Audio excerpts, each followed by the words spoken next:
Bismillahirrahmanirrahim. Assalamualaikum warahmatullahi wabarakatuh. Alhamdulillahirabbil alamin hamdan katsiran thayyiban mubarakan fih kama yuhibbu rabbuna wa yarda.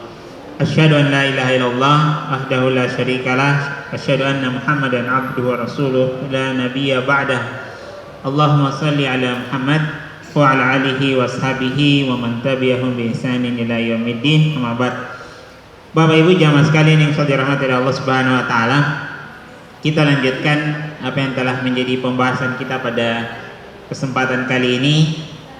Sebagaimana yang kami sampaikan di sesi yang pertama tadi, bahwa setelah salat Asar kita akan lanjut membahas tentang ibadah kurban. Bapak Ibu jamaah sekalian yang dirahmati Allah Subhanahu wa taala, dalam Quran surat Al-Kautsar Allah Subhanahu wa taala berfirman, A'udzubillahi minasyaitonir rajim. Bismillahirrahmanirrahim. Inna a'tainakal kautsar. Sesungguhnya kata Allah. Jadi inna itu penekanan, penegasan dengan sebenar-benarnya. Iya, mentahqiq bahwa sebenar-benarnya, sesungguh-sungguhnya bahwa Allah Subhanahu wa taala telah memberikan kepada kalian nikmat yang besar, nikmat yang banyak. Ya, jadi pemberian Allah Subhanahu wa taala itu sangat banyak. Karunia Allah Subhanahu wa taala itu tidak terbatas. Tidak bisa kita hitung dengan angka matematika. Nikmat yang kita rasakan itu sangat luar biasa banyaknya. Bahkan lebih banyak lagi yang kita tidak tahu. Iya. Banyak nikmat yang sejatinya itu nikmat, tapi karena kurangnya ilmu kita tidak tahu kalau itu nikmat. Dulu saya waktu di Masjid Lahontoy saya sampaikan, orang kadang menghitung nikmat itu kalau dia mendapatkan sesuatu yang lebih yang orang lain tidak punya. Tapi ketika sama-sama tidak dianggap nikmat. Contoh misalnya yang dulu pernah saya sampaikan, misalnya udara. Orang tidak menganggap udara itu nikmat. Kenapa? Kan sama-sama pakai. Sama-sama orang pakai udara. Padahal dikala kita tidak bisa menghirup udara dengan lancar, harus butuh bantuan oksigen, bayar biaya yang mahal, baru sadar ternyata nikmat menghirup udara itu nikmat. Ini satu contoh. Jadi Allah memberikan nikmat kepada kita itu begitu banyak. Maka di ayat yang kedua Allah Subhanahu wa taala kemudian menegaskan, setelah menjelaskan nikmat Allah itu banyak, fasholli li rabbika wanhar. Iya, maka dari itu laksanakanlah salat dan berkurbanlah. Ini kan ada keterkaitan ini. Jadi sebenarnya kalau kita tarik benang merahnya, kurban yang kita lakukan itu manifestasi dari kesyukuran kita kepada Allah Subhanahu wa taala atas nikmat yang Allah berikan kepada kita. Iya. Islam tidak hanya mengatur hubungan dengan Allah, tetapi juga mengatur hubungan dengan sesama manusia. Maka penyebutan salat dan kurban itu sebenarnya simbol. Apa simbolnya? Salat itu hablum minallah, sementara kurban hablum minan nas, vertikal dan horizontal. Iya. Maka Islam itu senantiasa memperhatikan hubungan dengan Allah sebagai Tuhan, hubungan vertikal, dan juga hubungan horizontal dengan sesama makhluk, sesama manusia. Iya. Fasholli li rabbika wanhar. Maka laksanakanlah salat dan berkurbanlah. Bapak Ibu jamaah sekalian yang dirahmati Allah Subhanahu wa taala, ketika kita menyebut tentang kurban, maka tidak terpisahkan dengan keluarga Ibrahim alaihissalam. Iya, kita singgung sedikit. Bagaimana Ibrahim alaihissalam diuji oleh Allah Subhanahu wa taala lama tidak diberikan anak. Iya, Nabi Ibrahim itu salah satu bentuk ujiannya. Ujian Nabi Ibrahim banyak. Iya. Salah satu bentuk ujian yang Allah berikan kepada Ibrahim adalah Allah tidak langsung memberikan karunia anak kepada Ibrahim. Iya. Menikah dengan Sarah dalam waktu yang cukup lama, Ibrahim tidak dikaruniai anak keturunan. Kemudian Ibrahim menikah dengan Hajar. Begitu juga Ibrahim alaihissalam terus berdoa meminta kepada Allah Subhanahu wa taala. Allah abadikan doanya dalam Quran surat As-Saffat ayat 100. Ini doa Ibrahim minta anak. Jadi doa yang terbaik itu doa dalam Al-Quran. Jadi ketika kita menyinggung doa yang paling baik adalah doa yang Allah jadikan dia ayat Al-Quran. Baik dia doanya para nabi, doanya para sahabat, yang Allah sebutkan menjadi ayat Al-Quran. Dan itu doa yang terbaik. Walaupun kita boleh juga mengonsep sendiri doa yang tidak menyelisih syariat, boleh. Tapi ketika kita ingin mencari doa yang terbaik, maka pakailah doa di dalam Al-Quran. Dan Allah mengabadikan doa Nabi Ibrahim minta anak. Dalam Quran surat As-Saffat ayat 100, potongan ayatnya Allah mengatakan, mengabadikan doa Nabi Ibrahim, Rabbi habli minas solihin. Ya Allah, anugerahkanlah kepadaku anak keturunan yang soleh. Jadi kita tidak sekedar minta anak. Banyak orang minta anak, ya Allah berikanlah saya anak keturunan, tapi tidak ditegaskan anak yang diminta itu anak soleh. Maka pantas jika ada sebagian anak susah diatur. Kenapa kita mintanya anak, kita tidak merinci sebagaimana doa Nabi Ibrahim, ya Allah berikanlah kepadaku anak yang soleh. Tidak sekadar beliau minta anak, tetapi Nabi Ibrahim ingin anak yang dianugerahkan kepadanya adalah anak yang soleh. Itu senantiasa diminta oleh Ibrahim dalam rentang waktu yang sangat lama, minta kepada Allah anak keturunan. Kemudian Allah Subhanahu wa taala mengabulkan doa Nabi Ibrahim lewat rahim Hajar dulu. Istrinya yang kedua. Sarah belum. Kemudian Allah Subhanahu wa taala menakdirkan Hajar itu hamil dalam usia yang sudah tua. Begitu juga dengan Ibrahim. Kemudian lahirlah Ismail yang juga tidak berentang waktu lama setelah itu Sarah pun hamil. Karena Sarah itu melahirkan Ishak, sementara Hajar melahirkan Ismail. Kemudian ketika Ismail itu sudah tumbuh menjadi anak-anak, lagi masa lucu-lucunya,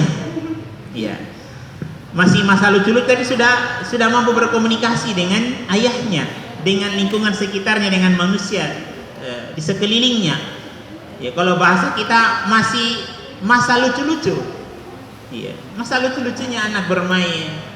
Kemudian Allah Subhanahu wa taala memberikan ujian lagi.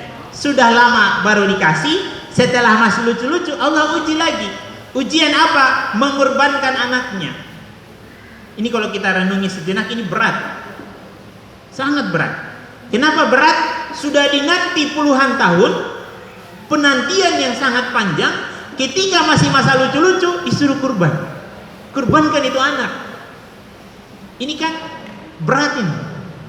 Kalau kita meresapi apa yang dirasakan oleh Ibrahim, maka ini kondisinya berat. Sudah dinanti dalam waktu yang lama, ketika masih masa lucu-lucu, orang tua masih senang bermain dengan anak tersebut, disuruh kurbankan oleh Allah Subhanahu wa taala. Maka ini ujian yang berat. Maka mimpi pun datang kepada Ibrahim alaihissalam. Berkali-kali datang. Karena sudah berulang-ulang kali datang itu mimpi dalam tidurnya Ibrahim, dan Ibrahim paham bahwa mimpi itu adalah wahyu. Begitulah mimpi para nabi dan rasul itu adalah wahyu. Para nabi dan rasul itu paham bahwa mimpi mereka adalah wahyu, sebagaimana juga mimpi Nabi Yusuf alaihissalam itu wahyu. Jadi setelah sudah berulang-ulang kali datang itu mimpi menyembelih anaknya, kemudian Ibrahim mengajak dialog Ismail. Kita perhatikan bagaimana potret keluarga yang soleh. Kata Ibrahim kepada anaknya ketika mereka berdialog, Ibrahim memanggil dengan panggilan yang sangat luar biasa. Ini Allah kisahkan dalam Quran surat As-Saffat dari ayat 100 sampai 102. Ini kisah tentang kurban tadi. Jadi Ibrahim mengatakan, ya abad, ya ya bunaya, ya panggilannya ya bunaya. Ya bunaya itu panggilan kasih sayang ayah kepada anak. Iya. Jadi ya bunaya itu panggilan, kalau orang Arab memahami ya bunaya itu panggilan penuh kasih sayang ayah kepada anak. Ya bunaya, kata Ibrahim kepada Ismail, ya bunaya inni ara fil manam, sesungguhnya aku melihat dalam mimpiku wahai Ismail, anni azbahuka fanzur maza tara. Sesungguhnya aku Ibrahim melihat dalam mimpiku, ini sudah berapa kali saya lihat dalam mimpiku, bahwa aku menyembelihmu. Maka pikirkanlah apa pendapatmu. Ini dialog ayah kepada anak. Nabi Ibrahim berdiskusi dengan anaknya, saya melihat dalam mimpi saya menyembelihmu, maka apa pendapatmu? Apa jawaban Ismail? Ketika dia mendengar ayahnya menyampaikan mimpi dan itu dipahami adalah wahyu, kemudian Ismail membalas sapaan ayahnya ya bunaya dengan mengatakan ya abati. Ya abati adalah panggilan kasih sayang anak kepada ayah. Kalau tadi ayah kepada anak, sekarang dibalas ya abati, wahai ayahku, panggilan penuh kasih sayang ayah anak kepada ayah. Ismail kemudian mengatakan, ya abatif alma tu'mar, wahai ayahku, laksanakanlah apa yang Allah perintahkan untukmu. Ya. Ismail tidak menolak, bahkan dia mempersilahkan ayahnya melakukan apa yang menjadi perintah Allah Subhanahu wa taala. Kemudian lanjutan perkataan Ismail, satajiduni insyaallahu minas sabirin. Insyaallah engkau wahai ayah akan mendapatiku adalah orang-orang yang sabar. Ini dialog yang sangat luar biasa yang Allah kisahkan dalam Al-Quran. Nabi Ibrahim mempersilahkan ayahnya melaksanakan perintah Allah untuk mengorbankan dirinya. Perintah ini bukan kurban 1 miliar. Perintah ini bukan 1-2 juta, bukan 1 rumah mewah, tapi perintah ini nyawa. Ini tidak kecil, ini perintah nyawa. Maka Ismail mengatakan, satajiduni insyaallah minas sabirin. Iya, kelak insyaallah engkau akan mendapatiku adalah orang-orang yang sabar. Kemudian mereka pun berdua ayah dan anak cari tempat. Kalau bahasa sederhana, cari tempat untuk melaksanakan perintah itu. Kemudian mereka pun pergi melaksanakan perintah penyembelihan itu. Maka ketika Ismail sudah dibaringkan, ini mau disembelih ini. Ya, Ismail sudah dibaringkan, kemudian ayahnya yaitu Ibrahim sudah siap untuk menggerek leher anaknya. Ini ujian kesabaran. Kemudian Allah Subhanahu wa taala mengganti Ismail dengan kibas, yaitu domba. Jadi yang disembelih bukan lehernya Ismail, jangan disalahpahami. Ya, jangan disalahpahami Ismail langsung tiba-tiba berubah jadi domba, tidak. Ya, tidak berubah jadi domba Ismail, tapi alat sembelih yang diturunkan oleh Ibrahim untuk menggerek leher, yang digerek bukan leher Ismail, tapi lehernya domba. Maka Ibrahim menyembelih kibas, bukan menyembelih leher Ismail. Kenapa seperti itu? Allah ingin menguji mereka berdua. Maka dari situlah kemudian muncul ya syariat ibadah kurban yang sangat luar biasa. Sampai hari kiamat, setiap kita menyebut kurban tidak akan terpisahkan dengan keluarga Ismail alaihissalam, keluarga Ibrahim alaihissalam. Tapi Bapak Ibu jamaah sekalian yang saya dirahmati oleh Allah Subhanahu wa taala, ini tentang kisah kurban tadi. Kemudian Bapak Ibu sekalian, hewan apakah yang dikurbankan? Ya, hewan yang dikurbankan itu pertama unta. Unta ini minimal 5 tahun. Ya, unta itu minimal 5 tahun, tidak boleh di bawah umur 5 tahun. Ya, unta 5 tahun. Kemudian yang kedua, sapi atau kerbau. Sapi atau kerbau ini tidak boleh kurang 2 tahun. Tidak boleh kurang 2 tahun untuk sapi dan kerbau. Jadi kalau mau beli hewan kurban ditanya dulu umurnya berapa. Biasanya yang punya sapi itu tahu berapa umur dari hewan kurbannya. Tidak boleh kurang dari 2 tahun. Kemudian untuk kambing ataupun domba itu 1 tahun minimal, 1 tahun. Ya, kambing tidak boleh kurang dari 1 tahun, kecuali kalau akikah ya boleh. Kalau domba ini kalau sulit kita dapat yang 1 tahun, sebagian ulama membolehkan lebih dari 6 bulan. Yang penting jangan kurang dari 6 bulan untuk domba. Tapi kalau kambing lebih dari 1 tahun. Kemudian yang paling baik, yang berkurban yang menyembelih sendiri hewan kurbannya. Ini yang paling baik. Karena Nabi SAW itu berkurban dan beliau sendiri yang menyembelih hewan kurbannya.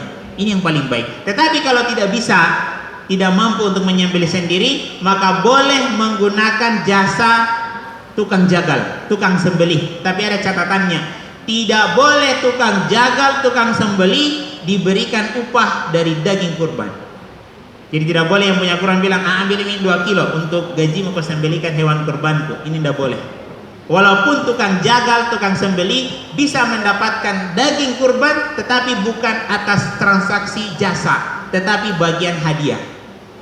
Ini harus diperjelas. Tidak boleh kita upah tukang jagal dengan bagian dari daging kurban tersebut. Kalau dia dapat, pastikan dia bukan upah, tetapi dia bagian daging hadiah. Kemudian pembagian daging kurban itu dibagi 3. Ini juga kadang sering jadi masalah. Kadang kurban tapi ribut. Iya. Kenapa? Karena ribut-ribut masalah pembagian daging. Jadi hewan kurban itu dibagi 3 dagingnya. 1/3 untuk yang berkurban. Jadi makanya hewan kurban itu harus ditimbang. Misalnya setelah kita sembelih, kelompok 1 misalnya, berapa beratnya? Kelompok 1 beratnya misalnya 60 kilo. 60 kilo beratnya itu kelompok 1 hewan kurbannya. Maka berarti 1/3 dari 60 kilo adalah bagian yang berkurban. Berapa itu? 20 kilo. 20 kilo bagian yang berkurban 7 orang, bagi 7 itu 20 kilo itu. Harus begitu. Ini perintah Nabi. Jadi dibagi 3, 1/3-nya adalah yang berkurban. Jadi semakin besar bobot hewan kurbannya, semakin banyak juga dia dapat. Yang berkurban tadi setelah dibagi 7 misalnya. Kalau dia berkurban 1 sapi 1 keluarga misalnya, maka berarti 20 kilo untuk keluarganya. Terserah setelah dia dapat 20 kilo, banyak juga sama makan daging 20 kilo, boleh dia sedekahkan, terserah. Yang penting kita kasih dia 20 kilo. Setelah kita kasih kemudian dia bilang, tidak usah misalnya mungkin 2 kilo saja, berarti 18 kilonya itu menjadi sedekah. Tetapi harus diberikan 20 kilo menjadi bagiannya. 1/3 bagian untuk yang berkurban, 1/3 untuk fakir miskin, sedekah untuk fakir miskin, dan 1/3-nya untuk hadiah. Hadiah ini umum, boleh orang kaya dapat, boleh orang miskin juga dapat, boleh tetangga, boleh keluarga, silakan. Jadi 1/3 yang berkurban, 1/3 sedekah fakir miskin, dan 1/3 untuk hadiah. Kasih yang kaya juga boleh. Boleh daging kurban kita kasih orang kaya. Apa tujuannya? Pancing dia supaya dia berkurban. Boleh. Kita kalau di sekolah kita kasih orang kaya. Kenapa kita kasih? Ya mudah-mudahan tahun depan dia berkurban. Ya. Nah kita kasih sehat. Daging apa ini? Daging kurban. Ya sudah, habis itu pulang. Ya, boleh kita kasih. Tapi dia kasihnya bukan untuk status fakir miskin ya. Dia statusnya bukan status sedekah tapi status hadiah. Karena daging kurban itu bagi 3, 1/3 berkurban, 1/3 sedekah fakir miskin, dan 1/3 hadiah. Kemudian untuk unta dan sapi ini boleh berserikat 7 orang. Walaupun yang terbaik 1 ekor 1 keluarga boleh. Tapi mau berserikat silakan 7 orang. Tidak boleh lebih. Untuk kambing dan domba tidak boleh berserikat 7. 1 saja dia. Kalau ditanya mana yang terbaik? Yang terbaik 1 keluarga 1 ekor. Kalau yang terbaik kedua apa? 1 keluarga 1 ekor kambing. Ini kadang yang salah jadi pahami orang. Dia lebih memilih misalnya bergabung di satu kelompok sapi yang 7 orang daripada dia berkurban 1 ekor kambing. Sebenarnya kalau mampu yang terbaik itu kurban 1 ekor kambing. Kalau kita bandingkan dengan gabung di 1 orang yang 7 orang itu dalam 1 kelompok. Ini hitung-hitungan fadilahnya lebih baik ke situ. Kemudian waktu penyembelihan hewan kurban yang terbaik disembelih setelah sholat. Makanya kenapa salah satu sunnah di Idul Adha itu tidak makan sebelum pergi sholat. Beda dengan Idul Fitri. Kalau Idul Fitri makan dulu sunnahnya baru pergi sholat. Kenapa? Untuk menegaskan hari itu bukan puasa, tapi hari itu hari raya. Tetapi kalau Idul Adha sunnahnya jangan dulu makan, pergi sholat, jangan dulu makan. Apa tujuannya? Supaya penyembelihan hewan kurban itu dipercepat. Iya. Jadi yang paling baik adalah disembelih setelah sholat di hari raya Idul Adha. Boleh 3 hari tasyrik setelahnya, 11, 12 dan 13, 14 tidak boleh. Ya. Bapak Ibu jamaah sekalian yang saya rahmati Allah Subhanahu wa taala, apa hukumnya berkurban? Hukumnya sunnah muakkad, sunnah yang sangat dianjurkan. Sunnah yang sangat dianjurkan, terlebih bagi orang yang mampu. Kemudian hewan kurban ini beda dengan hewan yang disembelih untuk pesta. Kalau hewan disembelih pesta biasanya cari yang paling gemuk, ya, biar dia cacat.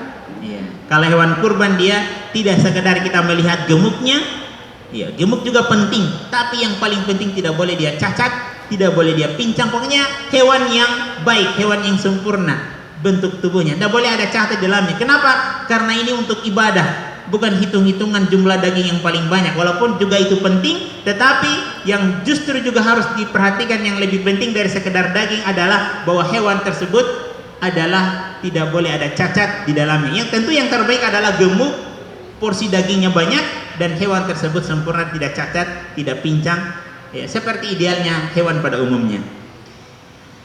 Kemudian yang terakhir, jamaah sekalian yang dirahmati Allah Subhanahu wa taala, Allah Subhanahu wa taala berfirman dalam Al-Qur'an tentang kurban bahwa daging dan darah itu tidak sampai kepada Allah. Allah tidak butuh daging. Allah itu tidak makan daging. Dan Allah tidak makan. Iya. Yang sampai kepada Allah apa? Yang sampai kepada Allah adalah ketakwaan kita. Makanya Allah menyebutkan dalam Al-Quran, la yanalallaha luhumuha wala dima'uha walaki yanaluhu taqwa minkum. Daging dan darah hewan kurban itu, kata Allah, sekali-kali tidak akan sampai kepada Allah, tetapi yang sampai kepada Allah adalah ketakwaan kalian. Jadi ini jamaah sekalian yang dirahmati Allah Subhanahu wa taala yang bisa kita sampaikan pada kesempatan kali ini. Lewat jam 4 sudah cukup lama. Mudah-mudahan bisa bermanfaat bagi kami yang berbicara dan kepada kita sekalian. Mohon maaf atas segala kekurangannya. Hadanallahu ajma'in. Subhanakallahumma bihamdik asyhadu an la ilaha illa anta astaghfiruka wa atubu ilaik. Wa akhiru da'wana alhamdulillahirabbil alamin. Wassalamualaikum warahmatullahi wabarakatuh.